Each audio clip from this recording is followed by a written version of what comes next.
Hare Krishna, welcome to all the devotees in today's session of the secrets of Bhagavad Gita. Om Ajnanatiramatimirandhasya Jnananjana Shalakaya Chakshurunmilitam Yena Tasmai Shri Gurave Namaha. Shri Chaitanya Manobhishtam Sthapitam Yena Bhutale Swayam Rupah Kadamahyam Dadati Swapadantikam Vancha Kalpatarubhyascha Kripa Sindhubhya Evacha Patitanam Pavanebhyo Vaishnavebhyo Namo Namaha. Shri Krishna Chaitanya Prabhu Nityananda Shri Advaita Gadadhara Srivasadi Gaura Bhakta Hare Krishna Krishna Krishna Hare Hare Hare Rama Rama Rama Hare Hare. Today we are going to discuss Bhagavad Gita chapter 2 text number 24 and if possible 25 also, because both these verses are very much connected. So first we will cover text 24. Let's see if we get some time, then we will cover 25. Let us start. अच्छेद्यो यमदाह्यो यम अक्लेद्यो शोष्य एव च नित्यः सर्वगतस्थाणुरचलोऽयं सनातनः. Translation and purport by His Divine Grace Srila Prabhupada. This individual soul is unbreakable and insoluble and can be neither burnt or dried. He is everlasting, present everywhere, unchangeable, immovable, and eternally the same. So this particular uh, conclusion is coming from the previous verse, because in the previous verse Lord Shri Krishna say that Nainam Chindanti Shastrani, Nainam Dahati Pavaka, Nainam Kleda Yantyapoha, Na Shoshayati Maruta. So soul can never be cut into pieces by any weapon, nor burned by fire, nor moistened by water, nor withered by the wind. So it is just a conclusion in summary that soul being unbreakable, insoluble, and it cannot be burned and it cannot be dried, uh, and it is eternal. It is always of the same nature, achaloyam. So there is no point to lament for the for soul, because soul is never going to be die. Okay, let us see purport. All these qualifications of the atomic soul definitely prove that the individual soul is eternally the atomic particle of the spirit whole, and he remains the same atom eternally without change. So the Shruti statements that Nityo Nityanam Chetanas Chetananam Eko Bahunam Yovidadhati Kaman. This particular statement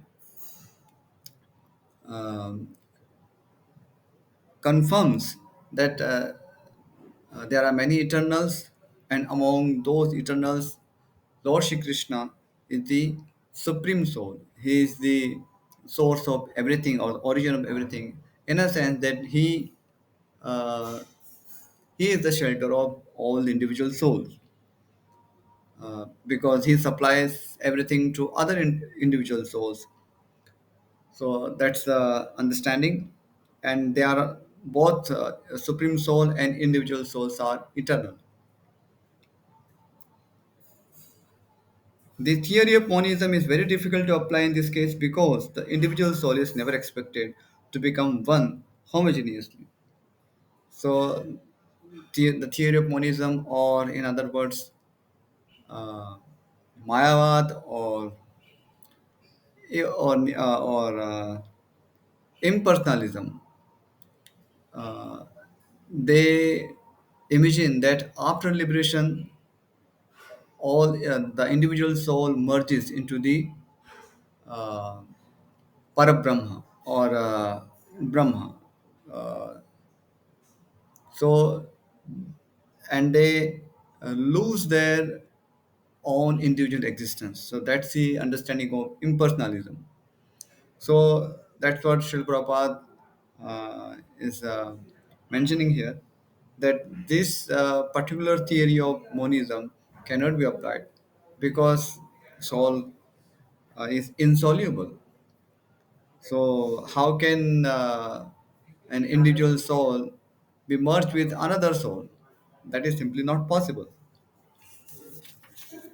After liberation from material contamination, the atomic soul may prefer to remain as a spiritual spark in the effulgent rays of the Supreme Personality of Godhead, but the intelligent souls enter into the spiritual planets to associate with the Personality of Godhead.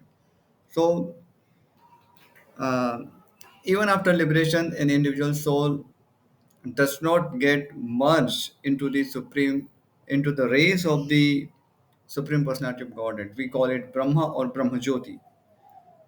But in any case, an individual soul after liberation does not become homogeneous with Brahma Jyoti. So that is simply unacceptable.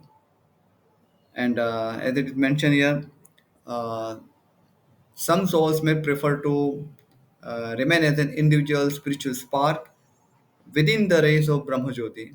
However, there are some other souls, and Prabhupada calls them intelligent souls, who enter into the spiritual planets to associate with the personality of Godhead. Because why are they intelligent? Because they understand their own constitutional position as servants of God, and they love Him in a transcendental devotional service, and they prefer to go to those spiritual planets where they can serve Lord Shri Krishna or Lord Vishnu or Lord Rama in its different forms uh, properly. So here in the material world, uh, while devotees practice devotional service, they also try to please the Supreme Lord by various means. However, this material world is not so perfect. Um, Not perfect in a sense that it is made of matter, jada. So it is jada jagat. So it is made of dull matter, whereas spiritual world is of spiritual nature or chit nature, and that is why its devotees always aspire to be in the spiritual world to serve Lord Shri Krishna in his various forms. So that's a natural aspiration for every devotee. Uh, so we do desire to go back home, back to Godhead, back to spiritual world, uh, Vaikuntha or Goloka. But the uh, motivation is to serve Lord Shri Krishna. The motivation is not to enjoy the spiritual world. So many times devotees have this misunderstanding that we can go back home, back to God, and what will we do there? Or there will be many chintamani trees, wish fulfilling trees. So if we can just go there and ask anything, okay, but what will we do next? So somehow devotees don't understand. Some of the devotees do not understand that when we say we have to go home back to Godhead, the motivation is to serve the Supreme Lord in a perfect way. So in the virtual world, uh, things are of very lower quality, though we may have pure intention, pure consciousness. However, material world is not a perfect place either to be here or even to serve Lord Shri Krishna, uh, even with best of our means.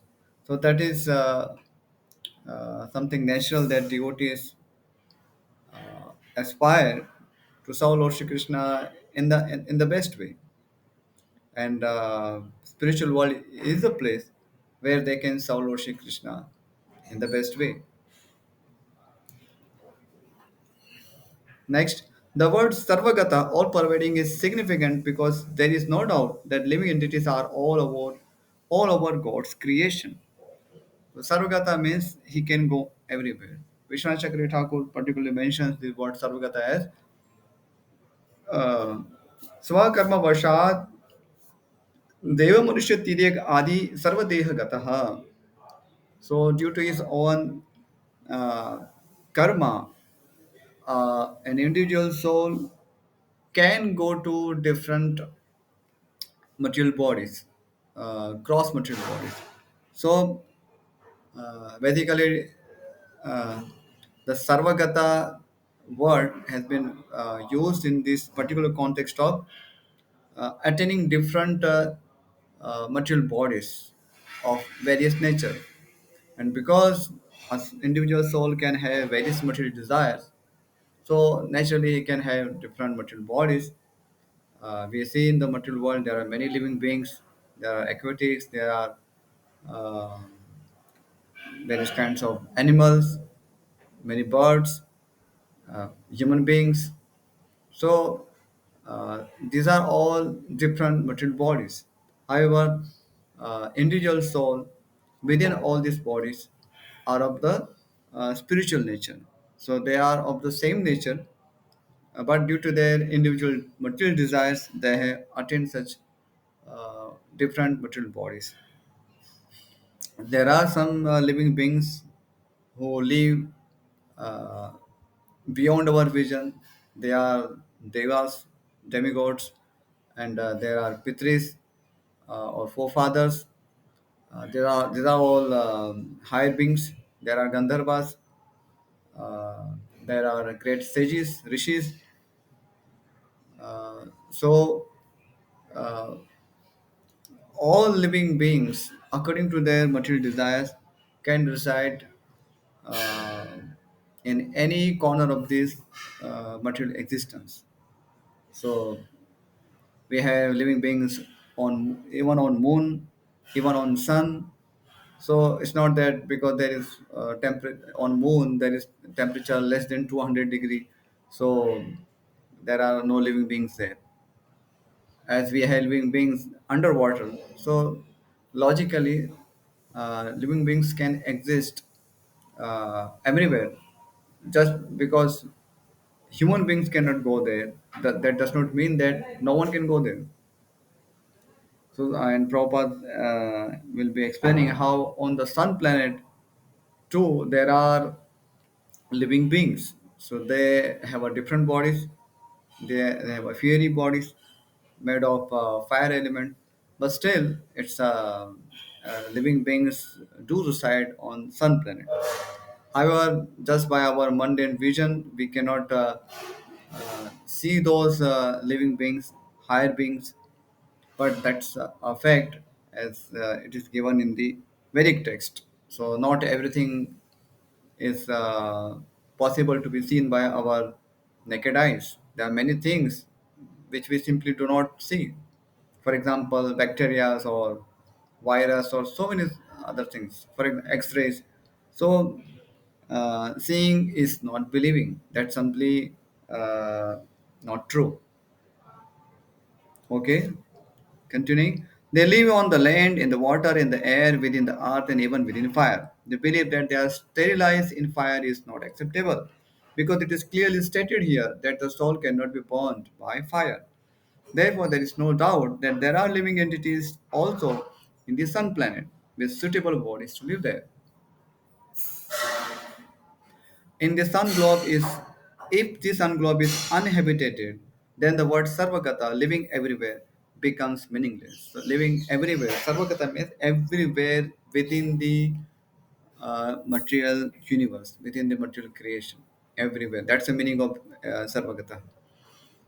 And because this statement from Shruti, uh, from a Vedic text, and it is directly coming from the mouth of Lord Shri Krishna. So it is apaurushaya. Apaurushaya means it is without the defects of human errors. So human beings have the four defects: Brahm, Pramad, Vipralipsa, Karna, Patavam. Brahm means to be uh, illusion. Uh, Pramad means to commit mistakes. Vipralipsa means to cheat someone, and Karna Pata means to have imperfect senses. So generally, human beings and all individual souls, uh, individual conditioned souls who have accepted material bodies due to their past karmas. and have not achieved liberation are uh, liable to commit these four mistakes: this from pramad, vipralipsa, and karnapatava. To be illusion, to mistake something for something else, uh, and pramada, to commit mistakes, uh, vipralipsa, to cheat someone, and karnapatava means to have imperfect senses. So all these imperfections do not exist in the Supreme Personality of God and Lord Shri Krishna, who has given this statement. And also those living beings who attain liberation or are liberated souls. So on the liberated platform, because they are free from the conditioning of material desires, so they can also exhibit these symptoms of being free from the four defects. So liberated souls are also beyond the jurisdiction of these four errors. So Supreme Personality of God and Lord Shri Krishna and uh, many liberated souls like uh, Narada, Vyasa, and many others. So they have given us this knowledge in a Guru Shishya Parampara, in a disciplic succession. So we should take advantage of this knowledge so that we can know those things which are not within our mundane vision, and we should be humble enough to uh, accept this fact that there are many things which are not accessible to us. We do not have access to everything we may like to see. So that's a part of humility which uh, everyone should have, particularly scientists, modern scientists. They should have this attitude that there are many things which are simply not accessible to them, and just by our so-called experiments we cannot know everything, because everything has not been designed to be understood by us. That is also a fact. So if we go by logic, then logically it does not make any sense that we can know everything. How much we can know about the universe? Because uh, it is complex. Universe is complex, and there are uh, even if to analyze the whole material universe, we need to be uh, outside the influence of this material universe. So then we can have real time experiment, because we do not know how it uh, originates, or how it functions, how it gets destroyed. So to know all these things, we had to be uh, uh, free from the influence of this material universe. But the fact is just the opposite. We are within the within this material universe. We are part of this creation, and by being the part of the creation, if we try to analyze everything, then we are sure to make errors. So uh, the claims that just by a mathematical calculation we can know everything, uh, well, we can understand up to some extent, but to really have accurate assertions, we should see the creation, maintenance, and destruction of this material universe by our naked eyes. And for that, we have to be isolated from the material universe, because only then we can understand then how it is happening. So uh, that's a lesson from this particular verse of 24th verse. We will also cover text 25. We have some time. Let us start. Avyaktoyam achintyoyam avikaryoyam uchyate tasmadevam viditvainam Nano Shochitumarhasi. Translation purport by His Divine Grace Srila Prabhupada. Translation. It is said that soul is invisible, inconceivable, and immutable. Knowing this, you should not grieve for the body. Purport as described previously, the magnitude of the soul is so small for our material calculation that he cannot be seen even by the most powerful microscope. Therefore, he is invisible. So, invisible does not mean that you lose your identity. Invisible just means that our naked eyes cannot, uh, this human eyes cannot see souls.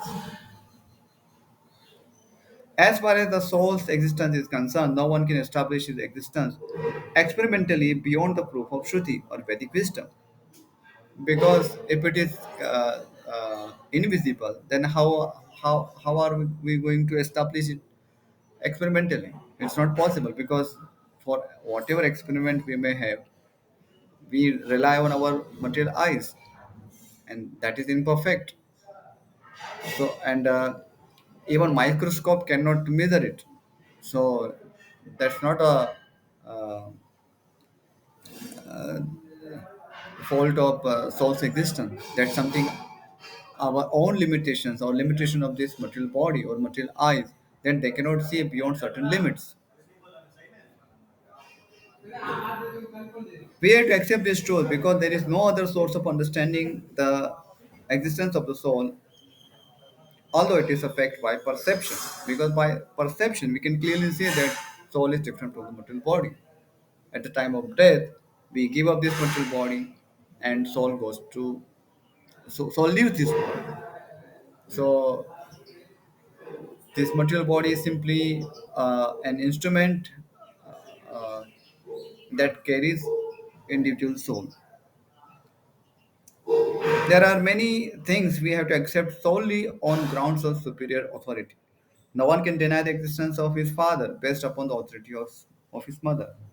There is no source of understanding the identity of the father except by the authority of the mother. Similarly, there is no source of understanding the soul except by studying the Vedas. So, Srila Prabhupada is giving this analogy of understanding the existence of father through the authority of mother, and similarly, we have to accept the authority of Vedas, which is like our mother, to understand the existence of the Supreme Lord and His whole creation. Because an individual soul engaged in the material bodies is conditioned. He's conditioned, and that means he has certain limitations. He cannot see everything. He cannot have access to everything. So he cannot have access to individual soul just uh, by any means, just by any mechanical means, whether it is microscope or any scope. So there is literally no scope of seeing soul by any means. That's the conclusion. In other words, the soul is inconceivable by human experimental knowledge. The soul is consciousness and conscious. That also is the statement of the Vedas. And we have to accept that. Unlike the bodily changes, there is no change in the soul. As eternally unchangeable, the soul remains atomic in comparison to the infinite Supreme Soul. The Supreme Soul is infinite, and he can have various size, because that is also characteristics of God. He's Ananta, he's infinite, so he can have any size he wants. And similarly, an individual soul can also have can expand his form by the will of Krishna. That is also possible. So these things are of spiritual nature, but in the material existence, uh, the uh, size of the soul is simply inconceivable to mundane eyes. Next, the Supreme Soul is infinite and the atomic soul is infinitesimal. Therefore, the infinitesimal soul, being unchangeable, can never become equal to the infinite soul or the Supreme Personality of Godhead. So, there is no chance that any infinitesimal soul can become infinite soul. That is simply not possible because both exist eternally. So they can have different forms, but they cannot become one. That is not possible. This concept is repeated in the Vedas in different ways just to confirm the stability of the conception of the soul. Repetition of something is necessary in order that we understand the matter thoroughly without error.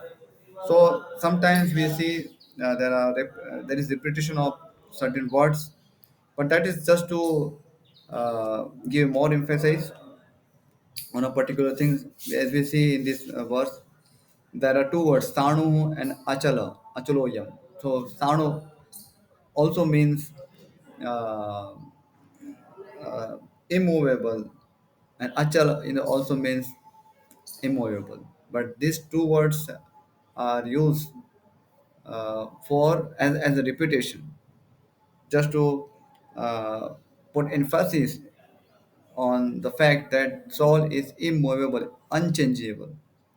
It cannot be changed. Okay. So this particular theme of repetition is seen in Vedic text. Similarly, we can say that Hare Nama, Hare Nama eva kevalam, Kalo Nasteva, Nasteva, Nasteva Gatirenata. So here also we see there are repetition of words. So that is just to give more stress on the fact that it is only through holy name we can get liberation. There is no other way to get liberation in Kali Yuga. And let us see what Vishnu Chakra Thakur has to say here.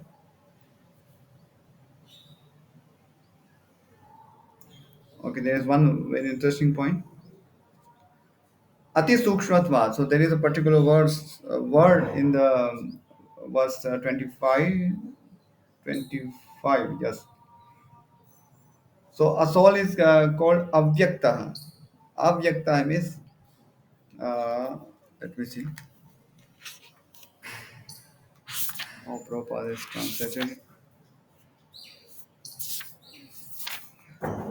Avyakta means invisible. Okay. So Vishnu Chakra Thakur says, Ati Sukshmatvat Avyakta. So is an individual soul is avyakta or invisible because ati sukshmatva, because he is very sukshma or very minute. Tadapi dehavyapi chaitanyatvat achintya atarkya. But uh, the next word is achintya. So one first word was avyakta, and another second word is achintya. So avyakta means invisible because he is very sukshma or very subtle. But then achintya, he is achintya also. So what is the meaning of achintya? Achintya means inconceivable. How is it so? Uh, Vishnu Chakra Thakur explains that they vyapi chaitanyatvat achintya, because his consciousness pervades the whole material body. Devapi Chaitanyatva. So his Chaitanya, his consciousness uh, can be perceived throughout the body. So though he is invisible, cannot be seen by our mundane eyes, but his influence, his consciousness pervades the material body. So that is something inconceivable, something which is very minute, and still it has influence in the all over the body. So that is achintya, that is inconceivable. Achintya can also means atarkya. So just by logic we cannot understand it, because that's something goes beyond our logic. That how something which is not even visible can have such a great influence. And regarding the word avikarya, Vishwanath Thakur says, Jarmadi Shad Vikara Anarhatvat Abhikarya. So because it is material body that undergoes six changes. We already mentioned in the past. The body takes birth, it grows, it gets maintained for some time, and uh, it creates some byproducts, then it dwindles, and then finally it dies. So these six vikaras or six transformations uh, occur to material body, but a soul, an individual soul, is not subjected to these six transformations, and that is why he is avikari. So his avikari does not mean that he is one with the supreme. Generally, Mayavadis they interpret it like that. That is avikari, because it's avikari, so there should not be any vikara. So when Brahma is one, then we cannot conceive of so many souls, individual souls. There is only one Brahma. But here, the word avikari can also be interpreted as not having these shat vikaras. So it is not having shat vikaras, but still he is eternal. So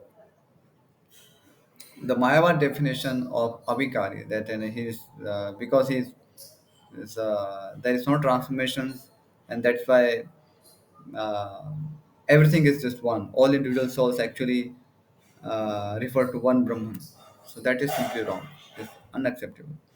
Okay, I will stop here. If there is any question, we can take, or else we can conclude here. Vidanga Pro, any question? No, Prabhuji. Okay, let us stop here. वाञ्छाकल्पतरुभ्यश्च कृपा सिन्धुभ्य एव च पतितानां पावनेभ्यो वैष्णवेभ्यो नमो नमः श्रीमद्भगवद्गीता यज्ञ की जय श्रील प्रभुपाद की जय. Thank you all for joining the class. Hare Krishna.